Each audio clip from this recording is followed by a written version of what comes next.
আমাদের উচিত দিনে কমপক্ষে 100 বার করে হলেও আলহামদুলিল্লাহ পড়া যাবে। যে কোনো অবস্থাতেই আলহামদুলিল্লাহ আলহামদুলিল্লাহ। ভাই কেমন আছেন? আলহামদুলিল্লাহ। ভাই পরিবার কেমন আছে? আলহামদুলিল্লাহ। ভাই চাকরি কেমন আছে, চলছে কেমন? আলহামদুলিল্লাহ। ব্যবসা কেমন? আলহামদুলিল্লাহ। এটা হচ্ছে সেই বান্দা নিদর্শন যার মনের মধ্যে আল্লাহর প্রতি ভক্তি শ্রদ্ধা আছে, যার মনের মধ্যে আল্লাহর নূর আছে। তার নিদর্শন হচ্ছে সে সব সময় শুকরিয়া আদায় করবে। একটা এক্সাম্পল দিচ্ছি, দেখেন ইব্রাহিম আলাইহিস সালাম ওই আর এই যে এইখানে মক্কায় তার একজন স্ত্রী হাজারা আলাইহিস সালাম, ওইখানে একজন স্ত্রী সারা আলাইহিস সালাম। মনে আছে ঘটনা? আচ্ছা, তিনি আসলেন বাসায়, দরজায় নক করছেন যে বাসায় কে আছে? দরজার পিছন থেকে বলা হচ্ছে যে আমি। তিনি বলছেন ইসমাইল কোথায়? তখন আওয়াজ আসছে ইসমাইল শিকার করতে গেছে। তারপরে তাকে বলা হচ্ছে তোমরা কেমন আছো, স্বামী স্ত্রী তোমরা কেমন আছো? তো স্ত্রী জবাব দিচ্ছে আমরা ভালো নাই, আমাদের ঘরে অনেক অভাব, আমাদের অনেকের স্ত্রীর মতো। আছে না এরকম? সারা জীবন করে যাবেন, একটা কথাই শুনবেন শেষ বয়সে গিয়ে, জীবনে কিছুই পাইলাম না তোমার কাছে। নিজের মাথার ঘাম পায়ে ফেলে করতেই থাকবেন, করতেই থাকবেন, করতেই থাকবেন, করতেই থাকবেন, কিন্তু আপনি শুনতেই থাকবেন, শুনতেই থাকবেন, কিছুই করলাম না, কিছুই পাইলাম না, কিছুই পাইলাম না। অমুক ভাবি কত ভালো আছে, অমুক কত ভালো আছে, অমুকের এত আছে, অমুকের তত আছে। সুবহানাল্লাহ। এটা আমাদেরই দোষ। কারণ বিয়ে করার সময় যারা দিনদারিতা না দেখে শ্বশুরের সম্পত্তি দেখবেন, সৌন্দর্যকে বেশি প্রাধান্য দিবেন, নিজের হারাম প্রেমকে বেশি প্রাধান্য দিবেন, নিজের ওই বংশমর্যাদা ইত্যাদি ইত্যাদিকে বেশি প্রাধান্য দিবেন, তখন তো আফসোস করতেই হবে, কিছু করার নেই। এই জন্যই তো নবী সাল্লাল্লাহু আলাইহি ওয়াসাল্লাম বলেছেন যে দিনদার স্ত্রীদেরকে দেখে বিয়ে করো, যার মধ্যে দিনের বুঝ আছে, জ্ঞান আছে, একে দেখে বিয়ে করো। তবে এখানেও একটা বিষয় আপনাকে সতর্ক করতে চাই যে প্রত্যেকটা বোরখার পিছনেই সঠিক দিনদারিতা থাকে না। অতএব এটা দেখেও ধোঁকা খাওয়ার কিছু নাই। দিনদারিতা আল্লাহর সাথে বান্দার মনের ব্যাপার। দিনের বেসিক কিছু প্রশ্নের মাধ্যমে আপনি তার উত্তর পেতে পারেন, দিনের বেসিক কিছু বুঝ আচরণ দেখে আপনি তার উত্তর পেতে পারেন, তার তাকওয়া দেখে আপনি উত্তর পেতে পারেন। একজন আমিরুল মুমিনিন খলিফা, তিনি রাত্রেবেলা জনগণের অভাব অনটন দেখেন। একদিন দেখতে দেখতে রাতে ক্লান্ত হয়ে পড়লেন, একটা দেয়ালের আড়ালে তিনি দাঁড়িয়ে বিশ্রাম নিচ্ছেন, বসে পড়েছেন। দেয়ালের পিছন থেকে তিনি আওয়াজ শুনছেন, মা আর মেয়ে কথাবার্তা বলছে। মা বলছে দুধে পানি মিশাও, আর মেয়ে বলছে যে ইত্তাকিল্লাহ, হে মা আল্লাহকে ভয় করো। তার মা বলছে এখানে তো ওমর নাই, ওমরের প্রশাসন নাই, ভয়ের কি আছে, মিশাও, পানি মিশাও। তখন এই মেয়ে বলছে ওমর নাই তো কি হয়েছে, ওমর রব আল্লাহ তো জীবিত আছে, তিনি দেখছেন। ওমর রাদিয়াল্লাহু আনহু পরের দিন ওই বাড়িটা মার্ক করে রাখলেন রাত্রেবেলা। পরের দিন তার ছেলেকে নিয়ে আসছেন এই বাসায়, এসে মেয়ে দেখাচ্ছেন, এই মেয়ে পছন্দ হয় কিনা দেখো। মেয়ে পছন্দ হয়ে গেছে। আমিরুল মুমিনিনের মানে রাষ্ট্রপ্রধানের ছেলের সাথে এই মেয়ের বিয়ে হয়ে গেল। দুধওয়ালি, দুধ ধোয়াচ্ছেন যেই মেয়ে। কি দেখে বিয়ে দিলেন? সৌন্দর্য দেখে? বংশমর্যাদা? শ্বশুরের টাকা? যৌতুক? এই কাজ যদি আমরা করতে না পারি, সংসারে শান্তি আসবে না, তখন কিছু করার থাকবে না ভাই। কারণ এই ফিতনায় একবার ঢুকে গেলে জীবনটা মেসাকার। এগুলো ডিল করতেই দিন দিন অনেক চলে যাবে। দিনের ফিকির পরে দেখবেন পরিবার সামলাতেই সময় শেষ, দিন শেষ। মানসিকভাবে যদি আপনি ফ্রেশ না থাকেন, ভালো না থাকেন, সাউন্ড না থাকেন, আপনি দিনের জন্য কিন্তু কিছু করতে পারবেন না। আর পরিবারে যদি নেককার স্ত্রী না থাকে, আপনি মানসিকভাবে ভালো থাকবেন না, ভালো থাকবেন না। এটা প্র্যাকটিক্যাল কথা। তো ওই যে স্ত্রী বলছে আমরা ভালো নাই, ইসমাইল শিকার করতে গেছে, আমরা ভালো নাই, একবেলা খাই একবেলা খেতে পারি না, ভালো নাই। ইব্রাহিম আলাইহিস সালাম বলছেন ঠিক আছে, ইসমাইল বাসায় আসলে ওকে বলো যে তার বাবা এসেছিল, আর তাকে বলো যে ঘরের চৌকাঠটা যেন পরিবর্তন করে। কথা কি বুঝতে পারছেন? ইসমাইল আলাইহিস সালাম আসলেন, একজন বৃদ্ধা লোক এসেছিল বাসায়, তোমার বাবা পরিচয় দিয়েছে। কি বলেছে? বলেছে যে ঘরের দরজা যেন পরিবর্তন করি। তখন তিনি বলছেন তুমি কি এমন বলেছিলে যে যার কারণে এই কথাটা বলেছে? তো তিনি বলছেন আমি বলেছি আমরা ভালো নাই, আমরা অভাবে আছি, তুমি শিকারে গেছো ইত্যাদি। তখন তিনি বলছেন তুমি ভুল করেছো, তিনি আমার বাবা ছিলেন, তিনি একজন নবী, তিনি ইনডাইরেক্টলি আমাকে বলেছেন আমি যেন তোমাকে তালাক দেই। এক কথায় তালাক হতে পারে? দিনদারিতে না থাকলে তালাক দেয়া যায়। যদি ধৈর্য ধরতে ধরতে ধরতে ধরতে আপনি অতিষ্ঠ হয়ে যান, দিনের ব্যাপারে আর কম্প্রোমাইজ করতে পারেন না, সেক্ষেত্রে তালাক একটা অপশন আছে। এটা খারাপ নয়, যদিও এটা মন্দের ভালো একটা অপশন, কিন্তু সবর করতে উৎসাহিত করা হয়েছে। সবর করতে করতে করতে করতে যদি ভিতরটা পরিবর্তন না হয়, এরকম আল্লাহর প্রতি অকৃতজ্ঞ মানুষকে নিয়ে আপনি সারা জীবন চলতে পারবেন না। দিনের পথে চলতে গিয়ে যারা প্রতিবন্ধকতা স্বীকার করে, তাদেরকে নিয়ে আপনি আল্লাহর পথে দাওয়াত এবং মুজাহাদার মেহনত করতে পারবেন না। এই জায়গায় গিয়ে অনেক সময় এক্সট্রিম ডিসিশন নিতে হতে পারে। এটা ইসলাম কিন্তু অপশন রেখেছে আপনার জন্য, আমি উৎসাহিত করছি না, অপশন রেখেছে। এরপরে আবার তিনি আসলেন অনেক বছর পর, এসে আবার নক করলেন যে আসসালামু আলাইকুম। ওয়ালাইকুম সালাম। ইসমাইল কোথায়? শিকার করতে গেছে। তোমরা কেমন আছো? আলহামদুলিল্লাহ, আমরা অনেক ভালো আছি। ঠিক আছে, ইসমাইল বাসায় আসলে তাকে বলো ঘরের চৌকাঠটা যেন যত্ন করে আদর করে মহব্বত করে রাখে। কথা বুঝতে পারছেন? এবার ইসমাইল আলাইহিস সালাম আসলেন বাসায়, তার স্ত্রী জিজ্ঞাসা করছে, একজন বৃদ্ধা এসেছিলেন, তোমার বাবা পরিচয় দিয়েছেন, কি বলেছে? বলেছে তুমি যেন ঘরের চৌকাঠটা তুমি যেন অটুট রাখো, বহাল রাখো।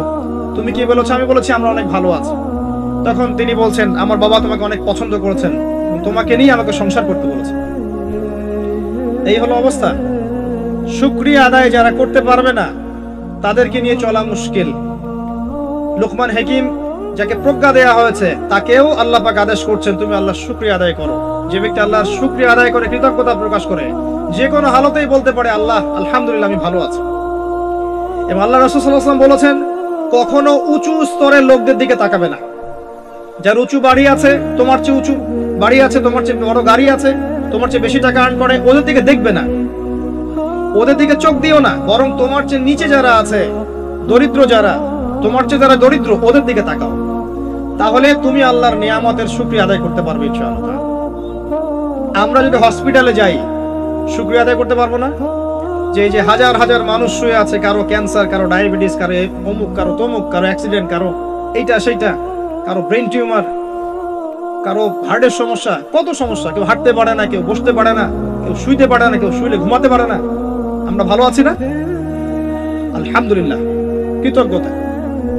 যখন আপনি আপনার চেয়ে বিপন্ন কোনো মানুষকে দেখবেন, দেখে যদি এই দোয়াটা পড়েন, আলহামদুলিল্লাহিল্লাযী আফানি মিম্মা ইবতালাকা বিহি ওয়া ফাদ্দালানি আলা কাসীরিন মিম্মান খালাকা তাফদীলা। আল্লাহর শুকরিয়া আদায় করছি যে আল্লাহ তোমাকে যে বিষয় দিয়ে পরীক্ষা করেছেন, আমাকে তার থেকে নিরাপদ রেখেছেন, এবং হাজার মানুষের চাইতে আল্লাহ পাক আমাকে উত্তম জায়গায় রেখেছেন, ভালো রেখেছেন। এই দোয়াটা যে ব্যক্তি পড়বে, ওই বিপদ তাকে স্পর্শ করবে না ইনশাআল্লাহ। এভাবে আপনি আল্লাহর শুকরিয়া আদায় করতে পারেন। আর আল্লাহ পাকের শুকরিয়া আদায় করার সবচাইতে বড় নিদর্শন হচ্ছে আপনি আল্লাহর আদেশ নিষেধ মেনে চলছেন কিনা। যে ব্যক্তি আল্লাহর আদেশ এবং নিষেধকে মেনে চলছে, এই ব্যক্তি প্রকৃতপক্ষে আল্লাহর শুকরিয়া আদায় করছে, তাই নয় কি? খালি মুখে যদি বলি আমি আল্লাহর শুকরিয়া আদায় করি, নামাজ নাই, সওম নাই, যাকাত নাই, কিচ্ছু নাই, মুখে মুখে বলছি আমি আল্লাহকে অনেক ভালোবাসি, এই ভালোবাসার দাম আছে? আল্লাহ পাক কি বলেছেন? যে তোমরা যদি আল্লাহর ভালোবাসা পেতে চাও, কুল ইন কুনতুম তুহিব্বুনাল্লাহ ফাত্তাবিউনি, আমার অনুসরণ করো। কার অনুসরণ? মুহাম্মদ সাল্লাল্লাহু আলাইহি ওয়াসাল্লামের অনুসরণ করো, তার সুন্নাহ মাফিক জীবন গড়ো। ইনশাআল্লাহ আল্লাহ পাক তোমাদেরকে মাফ করে দিবেন, আল্লাহও তোমাদেরকে ভালোবাসবেন ইনশাআল্লাহ। লুকমান আলাইহিস সালামকে আমি আলাইহিস সালাম বলছি এই অর্থে তার উপর শান্তি বর্ষিত হোক, এই অর্থে বলছি। এরপর পরের আয়াতে লুকমান আলাইহিস সালাম, লুকমান হাকিম, তিনি বলছেন ওয়াইজ ক্বালা লুকমান লিবনিহি, তার সাথে তার সন্তানের একটা কনভারসেশন হচ্ছে। এটা ভালো করে শুনেন, তার সাথে তার সন্তানের একটা কনভারসেশন হচ্ছে। তিনি তার সন্তানকে কিছু নসিহত করছেন, ওয়াজ করছেন। যেই নসিহতগুলো আল্লাহ পাকের কাছে এত ভালো লেগেছে, আল্লাহ পাক কুরআনুল কারীমের মতো কিতাবে সেটাকে নিয়ে এসেছে। কিয়ামত পর্যন্ত এটা থাকবে ইনশাআল্লাহ। কিয়ামত পর্যন্ত একজন বাবা একজন ছেলের এই কনভারসেশন থাকবে ইনশাআল্লাহ। আমরা তো মনে করি সন্তানকে মানুষ করবে তার মা, এখানে আমরা দেখছি সন্তানকে নসিহত করছেন তার বাবা। আমরা ইউসুফ আলাইহিস সালামের ক্ষেত্রেও সেটাই দেখেছি, যে সন্তানকে নসিহত করছেন তার বাবা। আমরা কোরআন ঘাটলে দেখি যে বাবা সন্তানকে নসিহত করেন, মা নসিহত কম করেন। জি, ইব্রাহিম আলাইহিস সালাম কথা বলছেন তার সন্তানের সাথে, ইউসুফ আলাইহিস সালামের সাথে তার বাবা কথা বলছেন, লুকমান আলাইহিস সালামের সাথে তার সন্তান কথোপকথন হচ্ছে। তাহলে কোরআন দেখাচ্ছে বাপ কা বেটা, বাপ যেমন সন্তান তেমন। বাপ হবে সন্তানের রিয়েল গার্ডিয়ান, মা তাকে মানুষ করবে, ইলম প্রজ্ঞা বাস্তবতা শেখাবে কে? বাবা। আর আমাদের বাবারা এখন মানি মেকিং মেশিন, তারা খালি টাকা আর্ন করার মেশিন। সকাল 10টায় বেরাবে, আবার রাত 10টায় আসবে। সন্তানের সাথে বাবার কোনো মিল মহব্বত নাই, দেখাশোনাই নাই। এটা ঠিক নয়। সন্তানকে মানুষ করতে হবে বাবাকে, তাকে প্যারেন্টিং শেখাতে হবে। আমাদের বাবাদেরকে প্যারেন্টিং শেখাতে হবে, মাদেরকেও শেখাতে হবে। আসেন আমরা এখান থেকে দেখব কিভাবে তিনি তার সন্তানকে নসিহত করছেন। এই নসিহত শুধু সন্তানের জন্য নয়, প্রত্যেকটা মানুষের জন্যই। আমরা এই নসিহতগুলোর মধ্য দিয়ে আমাদের লেকচারের ইতি টানবো ইনশাআল্লাহ তাআলা। আসুন। ওয়াইজ ক্বাল লুকমান লিবনিহি, যখন লুকমান হাকিম তার সন্তানকে বলেছিলেন, কি বলেছেন? ইয়া বুনাই, আদর করে বলছেন, হে আমার সন্তান, বাবা শুনো, লা তুশরিক বিল্লাহ। প্রথম নসিহত কি? আল্লাহর সাথে শিরিক করো না। লা তুশরিক বিল্লাহ, আল্লাহর সাথে শিরিক করো না। আমরা আমাদের সন্তানকে প্রথম কি শিখাই? Humpty Dumpty sat on a wall. আমরা শিখাই Jack and Jill went up the hill. আমরা শিখেছি জ্যাক একটা ছেলের নাম, জিল একটা মেয়ের নাম, ওয়েন্ট আপ দ্য হিল আপনাদের পাহাড়ে চলে গেল, বান্দরবনের পাহাড়ের কোনায় চলে গেল একটা ছেলে একটা মেয়ে। তারপর কোনায় গিয়ে কি করলো সেটা আপনারাই বোঝেন। আমরা ছোটবেলা থেকে বাচ্চাকে শিখাই Jack and Jill went up the hill. কি বুঝলেন? প্রত্যেকটা ক্ষেত্রে সমস্যা। আপনি শরিয়াতে কি শিখাচ্ছেন? আমটি আপনি খাবেন পেরে? কার গাছের আম আপনি পেরে খাবেন? যাত্রার গাছের আম আপনি পেরে খাইতে পারবেন? শুরুতে অজগর আসছে তেরে, সন্তানকে ভয় দেখ, অজগর তেরে আসছে। ওই বাচ্চা অজগরের কি বোঝে? শরিয়াতে অজগর আসছে তেরে, ভয়, আগে ভয় শেখানো হচ্ছে। শরিয়াতে অজগর আসছে তেরে, ভয়, আপনি ভয় পাচ্ছেন, বাচ্চা ভয় পাচ্ছে, রাত্রে ঘুমের স্বপ্ন দেখবে অজগর তেরে আসছে। হ্যাঁ, আপনি বাচ্চার সাথে যে কথোপকথন গুলো করবেন রাত্রে, সেগুলো সে স্বপ্ন দেখতে পারে। শরিয়াতে আপনি শিখাচ্ছেন আমটি খাবো পরে, কার গাছের আম পেরে খাবেন? গাছ কি আপনার? যাত্রার গাছের আম পেরে খাবে? সে চুরি করা শিখলো সে। এই তো হচ্ছে এখানে শাব্দিক ভাবে পরিবর্তন না আনতে পারলে, নৈতিকতা না ঢুকাতে পারলে সমস্যা তো। আর কালচার এভাবেই চলছে কেন? কেউ এগুলো মাথা ঘামায় না কেন? সুবহানাল্লাহ, বই পুস্তক এখন টোটালি চেঞ্জ হয়ে যায়, দিন দিন চেঞ্জ হচ্ছে। দেখবেন আগে আমরা অনেকগুলো নজরুলের কবিতা পড়তাম, কবিতা নাই, আস্তে আস্তে আস্তে আস্তে ভ্যানিশ। একটা ভিতর থেকে একটা আদর্শ আপনাকে ইনজেক্ট করা হচ্ছে। কোন আদর্শ সেটা আপনি খুঁজে বের করেন, এবং যে আদর্শটা রাখা উচিত সেটাকে আস্তে আস্তে মাইনাস করা হচ্ছে। কোনটা সেটা আপনি ভাবেন। সন্তানকে বাবা শেখাচ্ছে ইয়া বুনাই লা তুশরিক বিল্লাহ। কোন পরিবারে এই লুকমান আলাইহিস সালামের মতো পিতা সন্তানকে শেখায় ছোটবেলায়, বাবা আল্লাহর সাথে শিরিক করো না? এটা একটা জায়গায় সম্ভব, যারা ইসলামিক লাইনে পড়াশোনা করছেন, মাদ্রাসায় পড়াশোনা করছেন। আর এখানে আমরা এমন হয়ে তাকাই এদের দিকে যে এরা সমাজের সবচেয়ে নোংরা কিট নাকি? নাউযুবিল্লাহ। তো দেখেন, আমরা আরো শেখাই বাবা তোমাকে বড় হতে হবে, নিজের পায়ে দাঁড়াতে হবে, বৃদ্ধ বয়সে বাবাকে দেখতে হবে, মাকে দেখতে হবে, প্রতিষ্ঠিত হতে হবে। আগে আমরা বাচ্চাদেরকে এগুলো শেখাই। আর লুকমান হাকিম তার সন্তানকে শেখাচ্ছেন প্যারেন্টিং। দেখেন ইসলামিক প্যারেন্টিং, যে প্যারেন্টিংটা আল্লাহ পাক কবুল করেছেন, কোরআনে নাযিল করেছেন, কিয়ামত পর্যন্ত থাকবে ইনশাআল্লাহ। বাবা আল্লাহর সাথে শিরিক করো না। আগে সন্তানকে শেখান শিরিক কি জিনিস, তাওহীদ কি জিনিস। তখন বাবা সন্তান প্রশ্ন করবে বাবা শিরিক কি, তখন আপনি আস্তে আস্তে ওর বুঝ অনুযায়ী ওকে বলবেন। ওর বয়স যদি 5 বছর হয় একটা কথা বলবেন, 10 বছর হলে আরো বেশি বোঝাবেন, 15 হলে আরো বেশি বোঝাবেন। যখন ম্যাচুরিটি যেমন তেমনি বোঝাবেন। যদি ম্যাচুরিটি হয়ে যায় আপনি বোঝাবেন যে বাবা শোনো, শিরিক মোটামুটি 3 রকম হয়ে থাকে। মানুষ কথায় শিরিক করে, কাজে শিরিক করে, এবং মানুষ বিশ্বাসে শিরিক করে। যেমন কেউ যদি মনে করে বাবা যে আল্লাহ বলতে কেউ নাই, তাহলে শিরক হবে। কেউ যদি মনে করে সৃষ্টিকর্তা আল্লাহ নয় অন্য কেউ, তাহলে শিরক হবে। কেউ যদি মনে করে আল্লাহর পাশাপাশি আরো সৃষ্টিকর্তা আছে, তাহলে শিরক হবে। সন্তান বুঝবে না, একটা স্কুলের বাচ্চা বুঝবে না, ক্লাস 9-10 এর বাচ্চা বুঝবে না, কলেজের বাচ্চা বুঝবে না, একদম ছোট বাচ্চা কিছুই বোঝে না, ওকে বোঝানো যায় না আল্লাহ তোমাকে সৃষ্টি করেছেন, আল্লাহ ছাড়া কেউ নাই সৃষ্টিকর্তা। আল্লাহ তোমাকে সৃষ্টি করেছেন হয়তো বুঝবে না, আল্লাহ তোমাকে বানিয়েছেন ও বুঝবে না। আল্লাহ তোমাকে বানিয়েছেন, এই দেখো বাবা বাড়িটা আমরা বানিয়েছি, তোমার বাড়ি আমাদের বাড়ি আমরা বানিয়েছি, ও বুঝবে না? আল্লাহ তোমাকে বানিয়েছেন, তুমি মায়ের পেটে ছিলে, সেখান থেকে আল্লাহ তোমাকে দুনিয়ায় নিয়ে এসেছেন, বুঝবে না? বাচ্চাদের একটা ফিলোসফি থাকে, বাচ্চারা অনেক কিছু বোঝে, জানেন? বাচ্চারা অনেক কিছু বোঝে। একটা বাচ্চাকে আপনি বলেন প্যান্টটা খোলো তো, ও খুলবে না জীবনেও। একটা বাচ্চাকে বলেন এই তোমার প্যান্টটা খোলো, দেখি তুমি মুসলমানি করেছো কিনা। আমরা মজা করি না ছোটবেলায়, বাচ্চারা খুলতে চায় না, কারণ এই যে লজ্জাশীলতা আল্লাহ পাক দিয়ে তাকে পৃথিবীতে পাঠিয়েছেন। বাচ্চাদের ফিলোসফি আছে, এটা নিয়ে যারা বাচ্চাদেরকে নিয়ে পড়াশোনা করে, আপনার কোর্স করায়, ট্রেনিং দেয়, তাদেরকে জিজ্ঞাসা করেন। বাচ্চাদের সাথে শুদ্ধ ভাষায় কথা বলতে বলা হয়, বাচ্চাদের সাথে শুদ্ধ ভাষায় কথা বলতে বলা হয়, যাতে ওরা শুদ্ধ ভাষা শেখে। বাচ্চাদের সাথে বাচ্চাদের মতো আচরণ করতে নিষেধ করা হয় এখন, তাদের সাথে ম্যাচিউর আচরণ করতে উৎসাহিত করা হয়, তারা শিখবে বাস্তবতা কি জিনিস। বাচ্চাদেরকে বেশি বেশি খেলাধুলা করতে উৎসাহিত করা হয়, খেলার মধ্য দিয়ে নেতৃত্বদের গুণাবলী অর্জন হয়। ওদেরকে মাঠে খেলতে দিতে হয়, বৃষ্টি কাদায় মাখামাখি করতে দিতে হয়, ওরা বুঝবে। গায়ের সাথে যখন মাটি লাগবে, প্রকৃতির সাথে মিশবে, ওরা হৃদয়টা বড় হবে। দেখবে মুহাম্মদ সাল্লাল্লাহু আলাইহি সাল্লামকে যখন তিনি জন্ম নিয়েছেন, প্রথম 4-5 বছর তাকে ওই আরবের বেদুইনদের কাছে রাখা হয়েছে। ওখানে তিনি ভাষা শিখেছেন, মরুভূমিতে দৌড়িয়েছেন, খেলেছেন, ফিজিক্যালি স্ট্রং হয়েছেন, ভাষা শিখেছেন, শুদ্ধ কথা শিখেছেন। এরপরে হৃষ্টপৃষ্ট হয়ে তারপর মায়ের কাছে ফেরত দেওয়া হয়েছে।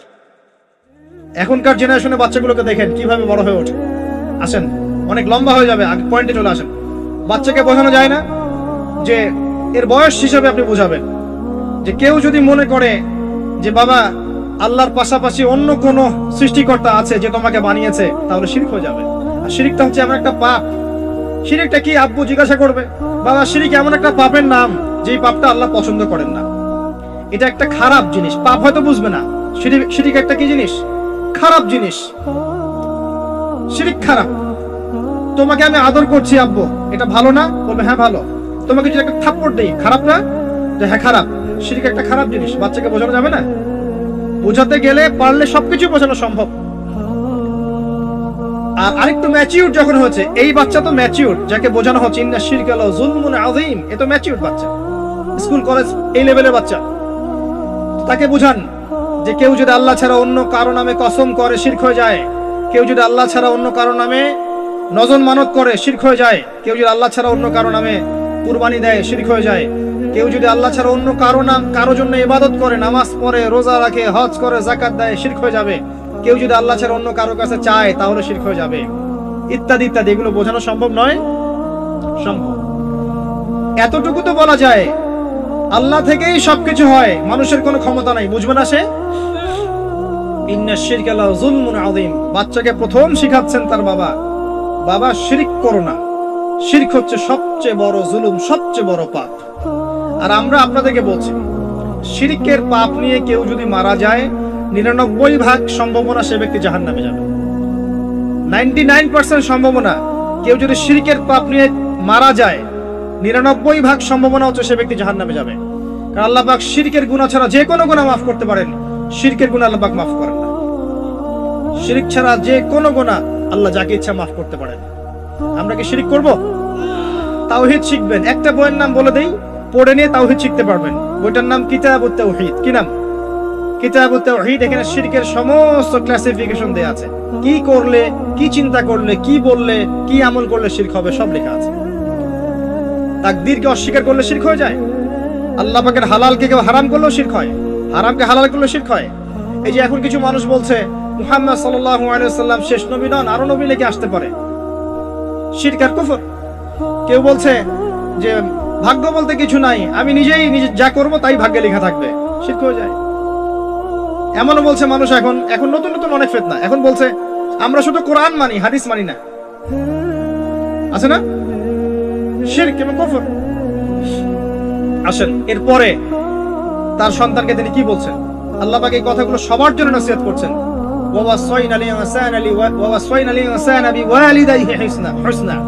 এরপর আল্লাহ পাক বলছেন মানুষকে আদেশ করা হচ্ছে যেন মানুষ তার পিতা মাতার সাথে সুন্দর আচরণ করে। তার মা তাকে কষ্টের পর কষ্ট সহ্য করে গর্ভধারণ করেছে। ওয়াফিসালুহু ফি আমাইন, তাকে প্রসব করেছেন এবং 2 বছর দুধ পান করিয়েছেন। আনিশকুরলি, মানুষকে আদেশ করা হচ্ছে যেন মানুষ আমার শুকরিয়া আদায় করে, আল্লাহ পাক বলছেন। ওয়ালি ওয়ালিদাইক, এবং তার পিতামাতার শুকরিয়া আদায় করে। ওয়া ইলাইয়াল মাসির, আমার কাছেই ফিরে আসতে হবে। এই যে একটা আয়াতে কত শিক্ষা। সন্তানকে শেখানো হচ্ছে পিতামাতার সাথে ভালো আচরণ করো। সন্তানকে ছোটবেলা থেকে যদি শেখানো যায় যে পিতামাতা কি জিনিস, ওই সন্তানকে বড় হয়ে বৃদ্ধাশ্রমে বাবা মাকে পাঠাবে? ওই সন্তান পাঠাবে যাকে আপনি মানুষ করতে পারছেন না, সময় দিতে পারছেন না। আপনিও ব্যস্ত, আপনার স্ত্রীও ব্যস্ত, ফ্যামিলিস্ট রেভলিউশন, আপনিও ব্যস্ত, স্ত্রীও ব্যস্ত। বাচ্চা মানুষ হচ্ছে ওই যে ডে কেয়ার সেন্টারে কাজের বুয়ার কাছে। তা কাজের বুয়ার আদর্শই সে বড় হবে। আমি আমার শিক্ষাকে যদি সন্তানের মধ্যে দেই, আমার সন্তান আমার মতো হবে, স্বাভাবিক। আমার শিক্ষা না পেয়ে যদি অন্য কারো শিক্ষা সে পায়, তাহলে তার মতো হতে পারে, এটাই স্বাভাবিক। আপনি আপনার জায়গা থেকে চেষ্টা করলেন, ভবিষ্যতে গিয়ে আমাদের অবর্তমানের সন্তান কোন পথে যাবে আমরা জানি না। জানি নূহ আলাইহিস সালামের সন্তান বিপদগামী হয় নাই? হয়েছে, এটা পরের ব্যাপার। আমরা তো আমার জায়গা থেকে চেষ্টা করবো না? সন্তানকে শেখানো হচ্ছে পিতামাতার সাথে ভক্তি শ্রদ্ধা করে চলো, কারণ তোমার মা তোমাকে কষ্টের পর কষ্ট সহ্য করে জন্ম দিয়েছেন। মায়ের প্রসব বেদনার একটা মোমেন্ট, একটা সেকেন্ড আমরা শোধ করতে পারবো? মায়ের দুধের 1 ফোঁটা দুধের দাম শোধ করতে পারবো? আজকে সেই মাকে দেখেন বৃদ্ধাশ্রমে রেখে আসে, সেই মাকে দেখেন মার্ডার করছে সন্তান সম্পত্তির জন্য, করছে না? এগুলো কি নতুন কথা না? অহরহ হচ্ছে এগুলো এখন। এবং আপনি এখানে পিতা মাতারও দোষ এড়াতে পারেন না। যখন পিতা মাতা সন্তানকে ইসলামিক আদর্শে বড় না করে ওই অন্যান্য বস্তুবাদী আদর্শে বড় করেছে, তখন সন্তান বড় হয়ে এমন বিপদগামী হয়েছে। এখানে পিতা মাতারও দোষ আছে। আল্লাহ পাক আমাদেরকে বোঝার তৌফিক দান করুন। আল্লাহ পাক এর পরে আবারও বলছেন, আমার শুকরিয়া আদায় করো, তোমার পিতা মাতারও শুকরিয়া আদায় করো। মনে রেখো, আমার কাছেই তোমাদেরকে ফিরে আসতে হবে। একটা দোয়া আল্লাহ শিখিয়ে দিয়েছেন অন্য একটা সূরার মধ্যে, যে যখন তোমাদের পিতামাতা বৃদ্ধ বয়সে চলে যাবে, তাদের সাথে এমন আচরণ করো যে উফ শব্দটা পর্যন্ত তাদেরকে বলো না। উফ শব্দটাও বলো না, বিরক্তি ভরে উফ শব্দটিও করো না। কোন সূরায় আছে? সূরা বনী ইসরাঈলের মধ্যে আছে, ওয়াকাদা রাব্বুকা আল্লা তা'বুদু ইল্লা ইয়াহু ওয়া বিল ওয়ালিদাইহি ইহসানা ওয়া ইম্মা ইয়াবলুগান্না 'ইনদাকা আল-কিবরা আহাদুহুমা আও কিলাহুমা ফালা তাকুল লাহুমা উফ ওয়া লা তানহারহুমা ওয়াকুল লাহুমা قولا كريما واحفظ لهما جناح الذل من الرحمة, তাদের জন্য ভালোবাসার এই বাহু প্রশস্ত করে দাও। ওয়াকুর রাব্বিরহামহুমা কামা রাব্বায়ানি সগীরা। আমরা এই দোয়াগুলো করব পিতামাতার জন্য। আল্লাহ পাক তৌফিক দান করুন। যাদের পিতামাতা নাই তারা জানে মা কি জিনিস আর বাবা কি জিনিস। আরেকটা হাদিস বলি আপনাকে, অন্যদিকে যাচ্ছি। নবী সাল্লাল্লাহু আলাইহি ওয়াসাল্লাম বলেছেন, 3 ব্যক্তির জন্য ধ্বংস, তার মধ্যে এক ব্যক্তি হচ্ছে সেই ব্যক্তি যে ব্যক্তি রমজান মাসকে পেয়েছে, নিজের আমল করে গুনাহ মাফ করাতে পারে নাই। 2 নম্বর সেই ব্যক্তি যে ব্যক্তি বৃদ্ধ পিতামাতাকে পেয়েছে, দুজনের একজনকে পেয়েছে বা দুজনকে পেয়েছে, তাদের খেদমত করে জান্নাত লাভ করতে পারে নাই। আর 3 নম্বর সেই ব্যক্তি যার সামনে নবীর নাম উচ্চারণ করা হয়, নাম শুনেও সে দরুদ পড়ে না, সাল্লাল্লাহু আলাইহি ওয়াসাল্লাম বলে না। এখানে আছে পিতামাতাকে পেয়েছেন, তাদের খেদমত করে জান্নাত লাভ করতে পারছি না, আমার জন্য ধ্বংস, বলুন নাউজুবিল্লাহ।